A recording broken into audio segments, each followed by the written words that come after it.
Hello friends, welcome to the study portal. Study portal में आप सबका स्वागत है।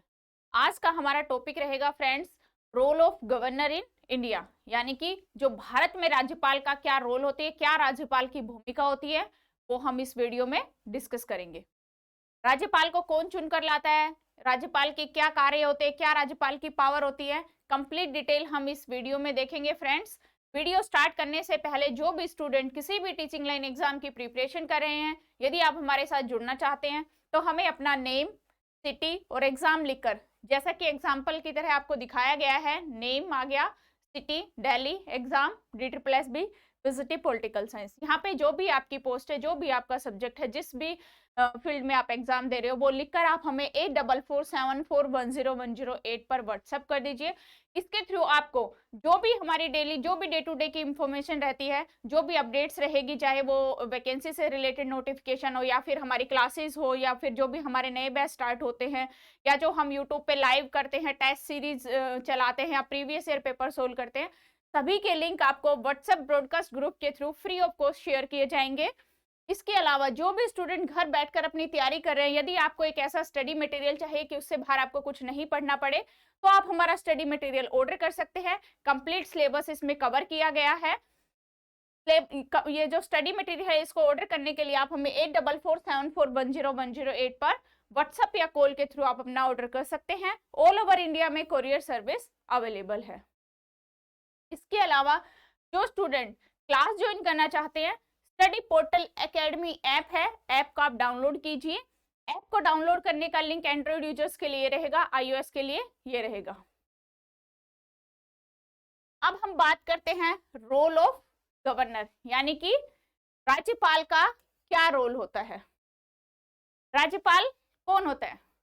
जैसा कि आपने सेंटर में देखा है, राष्ट्रपति की जो पावर होती है, उसी तरह स्टेट के लिए राज्यपाल को नियुक्त किया जाता है। जो सेंटर में एक राष्ट्रपति रोल प्ले करता है, उसी तरह राज्य के अंदर एक गवर्नर रोल प्ले करता है। यानी कि जो हमारी सरकार बनती है, स्टेट गवर्नमेंट के जो हेड होते हैं वो हमारे गवर्नर होते हैं। Governor is the state chief executive head. क्या होते हैं? चीफ एग्जीक्यूटिव हेड होते हैं। सेरिमोनियल या कॉन्स्टिट्यूशनल हेड भी इनको कहा जाता है। इसके अलावा गवर्नर जो होते हैं वो हमारी जो, जैसे कि प्रेसिडेंट हमारी यूनियन गवर्नमेंट को रिप्रेजेंट करते हैं, उसी तरह गवर्नर भी हमारी स्टेट गवर्नमेंट को रिप्रेजेंट कर देते हैं।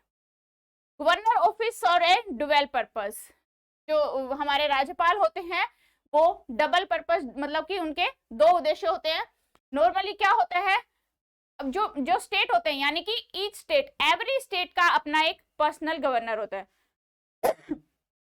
सॉरी, यानी कि प्रत्येक राज्य का अपना एक गवर्नर होता है। लेकिन एक अमेंडमेंट किया गया जो कि कॉन्स्टिट्यूशन में 7th कॉन्स्टिट्यूशनल अमेंडमेंट 1956, यानी इस अमेंडमेंट में क्या चेंज किया गया कि एक जो गवर्नर होता है वो एक स्टेट, मतलब एक राज्य या दो राज्य या दो से अधिक स्टेट का भी गवर्नर हो सकता है। यानी कि एक जो इंडिविजुअल व्यक्ति होता है, the same individual to serve as a governor of 2 and more state.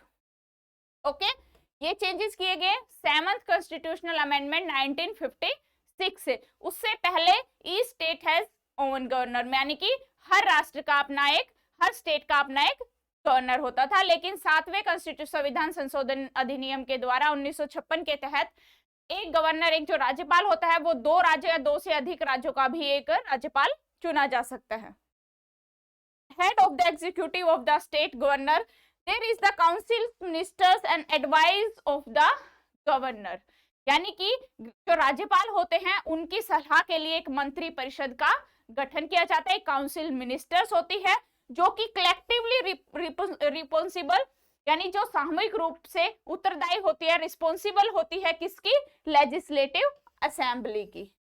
किसके प्रति उत्तरदायी होती है? जो मिनिस्ट्री ऑफ काउंसिल्स होती है वो कलेक्टिव रिस्पॉन्सिबल होती है लेजिस्लेटिव असेंबली के।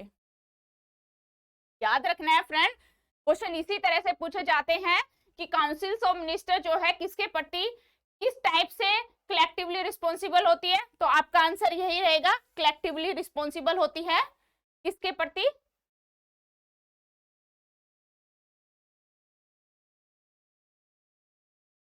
Legislative assembly. नेक्स्ट है appointment of the governor constitutional provision, यानी भारत के संविधान में राज्यपाल की नियुक्ति के क्या क्या प्रावधान दिए गए हैं या किस किस आर्टिकल में किस प्रकार से इनकी नियुक्ति का प्रावधान है। सबसे पहले देखते हैं आर्टिकल 156, यानी कि आर्टिकल 153 में क्या मेंशन किया गया है, each state has a governor and can be appointed of 2 or more 2 state. Okay, 153 article कहता है each state have to a governor and can be appointed 2 or more 2 states। And article 154 क्या कहता है, that mentions executive power of the state vested the governor shall be exercised directly or through his subordinates। Okay, यानी कि जो governor की executive powers है वो article 154 में मेंशन की गई है। आर्टिकल 155 हमें क्या कहता है, state that president appoints the governor, यानी कि जो गवर्नर होते हैं, राज्यपाल होते हैं, उनको अपॉइंट कौन करते हैं, प्रेसिडेंट करते हैं, यानी कि राष्ट्रपति के द्वारा राज्यपाल की नियुक्ति की जाती है, उनके द्वारा उनका अपॉइंटमेंट किया जाता है। Under the warrant under his hand and seal, यानी कि राष्ट्रपति के हाथ में एक वारंट होता है जो सील्ड होता है, उसी के थ्रू वो राज्यपाल की नियुक्ति करते हैं। आर्टिकल 156 हमें क्या कहता है, information regarding terms of governor, यानी कि जो राज्यपाल का कार्यकाल होता है वो किसमें मेंशन किया गया है, आर्टिकल 156 में। और राज्यपाल का क्या कार्यकाल होता है फ्रेंड्स, देखो वैसे तो कोई फिक्स नहीं होता है क्योंकि ये सिर्फ एक प्रेसिडेंट के बिहाफ पर ही कार्य करते हैं, यानी कि प्रेसिडेंट के प्लेजर पर ही कार्य करते हैं। जब तक राष्ट्रपति चाहे ये अपने पद पर रह सकते हैं, और वैसे बेसिकली जो नॉर्मली कार्यकाल जो टाइम पीरियड होता है वो 5 ईयर का होता है। आर्टिकल 157 क्या कहता है, governor candidate must be a citizen of India and age is 35 year, यानी कि ये चीजें किस में आती है, क्वालिफिकेशन में। तो आर्टिकल 157 यानी कि अनुच्छेद 157 हमें राज्यपाल की योग्यता के बारे में बताता है कि क्या योग्यता होनी चाहिए। आर्टिकल 158 हमें बताता है कंडीशंस ऑफ द ऑफिस, यानी जो राज्यपाल का ऑफिस रहेगा उसकी क्या कंडीशंस है, कैसे। Governor should not hold an office of profit. Okay, तो ये हमें आर्टिकल 158 बताता है। 159 में क्या मेंशन किया गया है, ओथ, यानी कि गवर्नर जो राज्यपाल को जो पद दिलाते हैं उसका वर्णन कहाँ पे है, आर्टिकल 159 में। और कौन इनको ओथ दिलाते हैं, जो हाई कोर्ट के, जैसे कि प्रेसिडेंट को सुप्रीम कोर्ट के चीफ जस्टिस ओथ दिलाते हैं, उसी तरह गवर्नर को जो राज्य का हाई कोर्ट होता है उसके जो चीफ जस्टिस होते हैं, जो उसके जो चीफ जज होते हैं, वो इनको शपथ दिलाते हैं। नेक्स्ट है एलिजिबिलिटी, क्या योग्यता होनी चाहिए आपको राज्यपाल के पद के लिए। ही और सी must be a citizen of India, ये सबसे इंपॉर्टेंट होती है, citizen of India. And he और शी शुड एटलीस्ट एज जो है 35 year. He cannot hold any office and profit during his tenure. He or she must not be member of parliament or member of a state legislature at the time of appointment. तो ये है इसकी main qualification, main eligibility. Appointment कैसे होती है, constitution article 165 हमें बताता है कि प्रेसिडेंट जो है वो गवर्नर की नियुक्ति करते हैं hand and seal from 5 year term, 5 साल के लिए राष्ट्रपति के द्वारा किसी राज्य के राज्यपाल की नियुक्ति की जाती है। नोट की डायरेक्टली, यानी कि डायरेक्टली लोगों से कोई इलेक्शन के द्वारा, प्रत्यक्ष इलेक्शन के द्वारा गवर्नर का चुनाव नहीं होता है। ये एक स्पेशल, कोई इसके लिए इनडायरेक्टली स्पेशल इलेक्टोरल कॉलेज नहीं है। Governor is appointed by the president and serve his pleasure, यानी कि जब तक राष्ट्रपति के प्रसाद पर्यंत उनकी खुशी के अनुसार, उनके जब तक राष्ट्रपति चाहेंगे वो उस पद पर अपना कार्य करते रहेंगे। ये आर्टिकल 155 हमें कहता है chief justice and senior most जज ऑफ हाई कोर्ट, जैसा कि प्रेसिडेंट के लिए सुप्रीम कोर्ट के सीनियर मोस्ट जज, या पहले तो ऑप्शन आता है चीफ जस्टिस का फ्रेंड सुप्रीम कोर्ट के, प्रेसिडेंट के लिए यदि किसी कारणवश चीफ जस्टिस नहीं है तो सीनियर मोस्ट जज आएंगे। तो उसी तरह राज्य में अगर हाई कोर्ट के चीफ जस्टिस नहीं है तो क्या होगा, सीनियर मोस्ट जज of concern high court. Administration the governor oath of the office, chief justice if unavailable, यानी कि चीफ जस्टिस यदि अवेलेबल नहीं है तो ही उस कंडीशन में सीनियर मोस्ट जो जज होंगे उस हाई कोर्ट के, वो उनको ओथ दिलाएंगे। नेक्स्ट है फ्रेंड, टर्म्स क्या होती है, क्या टर्म्स ऑफ द गवर्नर, यानी 5 year and removed by the president. कोई इम्पीचमेंट नहीं है, याद रखना फ्रेंड्स, राज्यपाल को हटाने का प्रोसेस सिर्फ राष्ट्रपति, यानी कि अपॉइंटमेंट भी राष्ट्रपति करेंगे और रिमूव भी राष्ट्रपति करेंगे। लेफ्टिनेंट गवर्नर कहाँ होते हैं, lieutenant governor is appointed union territories, यानी कि जो हमारी यूनियन टेरिटरीज है वहां पे लेफ्टिनेंट गवर्नर होती है। अभी तक जो हमारी बेसिकली यहाँ 7 यूनियन टेरिटरी है, जो कि अब 8 हो चुकी है। Out of 8 union territories only 3 have post of lieutenant governor, यानी कि सिर्फ 3 यूटी ऐसी है जिनमें लेफ्टिनेंट गवर्नर की पोस्ट है, और वो कौन सी है, अंडमान निकोबार, दिल्ली एंड पुदुचेरी। ये 3 ऐसी है, 3 यूटी हमारी जिनमें लेफ्टिनेंट गवर्नर की पोस्ट है, बाकी स्टेट्स के अंदर हमारे गवर्नर होते हैं। Important facts of the governor, यानी कि कुछ राज्यपाल से रिलेटेड जो महत्वपूर्ण तथ्य होते हैं वो क्या है, governor is an integral part of the legislature. First session of the legislature addressed by the governor.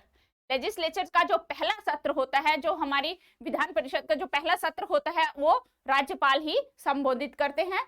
Permission of the governor is required introduce money bill in state legislator, यानी कि जो राज्य की विधानसभा होती है उसके अंदर जो मनी बिल इंट्रोड्यूस कराया जाता है वो सिर्फ और सिर्फ गवर्नर यानी राज्यपाल की परमिशन से ही मनी बिल इंट्रोड्यूस कराया जाता है स्टेट लेजिस्लेटर में।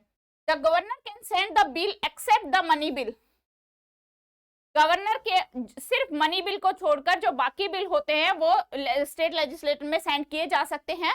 Reconsideration if the pass the legislator and the second time then governor is bound to accept, यानी एक बार अगर गवर्नर उसको बिना पास के भेज दे तो दूसरे बार अगर स्टेट लेजिस्लेटर मनी बिल को भेजता है तो गवर्नर उसके लिए बाधित होता है, यानी राज्यपाल बाध्य है कि उसको साइन करना या उसको उसे पास करना है।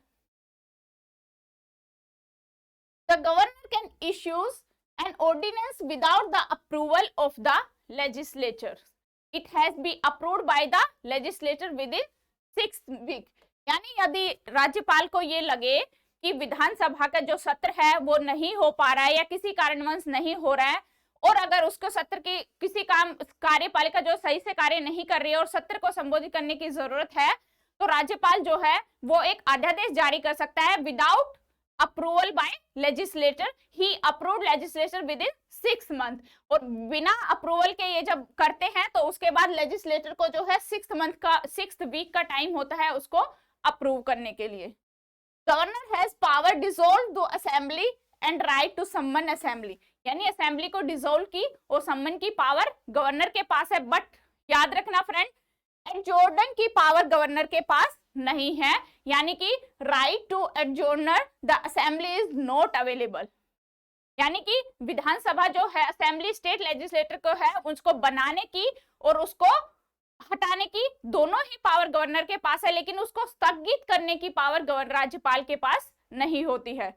ड्यूरिंग द प्रेसिडेंट रूल, यानी जब राज्य में राष्ट्रपति शासन लागू होता है तो उस टाइम जो सरकार है उसको राज्यपाल ही चलाते हैं राष्ट्रपति के बिहाफ पर। ये थे इंपॉर्टेंट फैक्ट्स गवर्नर के। इसके बाद देखते हैं गवर्नमेंट जो राज्यपाल होते हैं अपॉइंट बाय द गवर्नर, यानी किस किस की नियुक्ति राज्यपाल के द्वारा की जाती है स्टेट्स के अंदर। Governor appoints the chief minister, यानी कि जो मुख्यमंत्री जी होते हैं उनकी नियुक्ति राज्यपाल करते हैं, उनकी मंत्री परिषद की नियुक्ति राज्यपाल करते हैं चीफ मिनिस्टर यानी मुख्यमंत्री की सलाह से, which means administered the oath and office and secretary. मुख्यमंत्री और मंत्री परिषद को जो पद दिलाते हैं वो राज्यपाल दिलाते हैं। डिस्ट्रिक्ट कोर्ट, जो हमारे डिस्ट्रिक्ट कोर्ट्स होते हैं, and governors advice president appointment of जजेस एंड हाई कोर्ट जजेस ऑफ द स्टेट, यानी कि जो हमारे स्टेट उस राज्य के जो हाई कोर्ट होते हैं उनके जो जज होते हैं या फिर उनके चीफ जस्टिस और अन्य जज होते हैं उनको जो ओथ दिलाते हैं वो राज्यपाल दिलाते हैं, लेकिन उसको रिमूव करना, they has no right remove the high court जजेस। गवर्नर के पास उनको निष्कासित करने का कोई अधिकार नहीं होता है। Governor also appoint the state UPSC, यानी कि स्टेट पब्लिक सर्विस कमीशंस को भी अपॉइंट करते हैं। तो ये कुछ इंपॉर्टेंट थी जो कि राज्यपाल के द्वारा स्टेट्स में जो की जाने वाली नियुक्तियां होती है उनमें से कुछ इंपॉर्टेंट नियुक्ति थी फ्रेंड, जो जनरली एग्जाम में पूछी जाती है। आज का हमारा टॉपिक राज्यपाल समाप्त हुआ। आई होप आपको क्लियर हुआ होगा, अच्छे से आपको समझ में आया होगा। धन्यवाद।